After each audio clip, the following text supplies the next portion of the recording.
नमस्कार, मैं हूं प्रज्ञा मिश्रा और आप देख रहे हैं प्रज्ञा का पन्ना। मास्क न लगाने पर पहली बार में 1000 रुपए जुर्माना रखा गया है।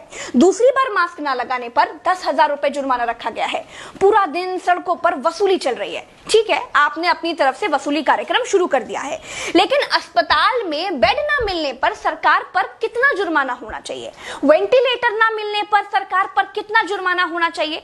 कोरोना टेस्ट न होने पर सरकार पर कितना जुर्माना होना चाहिए? शमशान में मुर्दा जलाने के लिए लकड़ियां न होने पर सरकार पर कितना जुर्माना होना चाहिए? शमशानों में दिन दिन भर मुर्दा जलाने की वेटिंग के लिए सरकार पर कितना जुर्माना होना चाहिए? जितने मंत्री और ये मुख्यमंत्रियों ने बंगाल से कोरोना लाकर फैलाया है, उन पर कितना जुर्माना होना चाहिए? बंगाल में बिना मास्क महीने भर से घूम रहे नेताओं पर पर डे के हिसाब से कितना जुर्माना होना चाहिए? क्या सरकारों की कोई जवाबदेही बची है देश में? क्या सरकारों से सवाल पूछने वाला बचा है कोई देश में?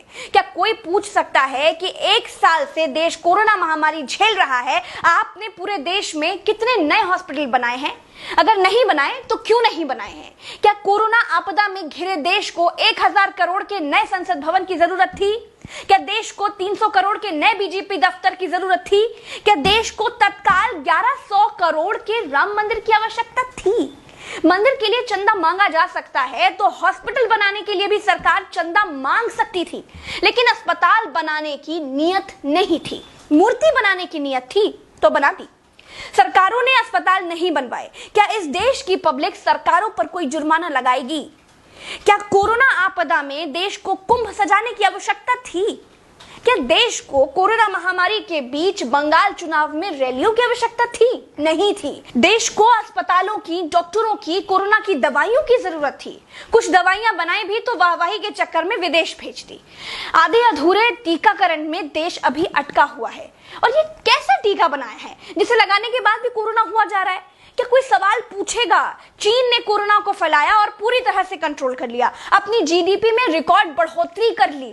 चीन से सब कुछ तो ले ही लिया है, सीख भी ले लो। देश में सब आत्ममुग्धता के शिकार हैं। सबको अपनी अपनी तारीफ चाहिए। कुछ ने तारीफ के लिए तो फौज पाल रखी है, और जिनका मन फौज से भी नहीं भरता है, उन्होंने तारीफ के लिए सूचना और जनसंपर्क विभाग बना दिए हैं। गाते रहिएगा ना, जनता का बैंड तो ऑटोमेटिक बज ही रहा है। जिनके अगल बगल से कोरोना से लाशें नहीं उठी है ना, वो मेरी बात को नहीं समझ पाएंगे। जो कोरोना की पीड़ा से गुजरे हैं, जिन्होंने कोरोना से मरे हुए लोगों को शमशान में जलते देखा है, जिन्होंने कतार में लंबी लाशें देखी हैं, वो जान जाएंगे कि मैं क्या कह रही हूं और क्यों कह रही हूं। चलते हैं। राम राम, जय हिंद, दुआ सलाम।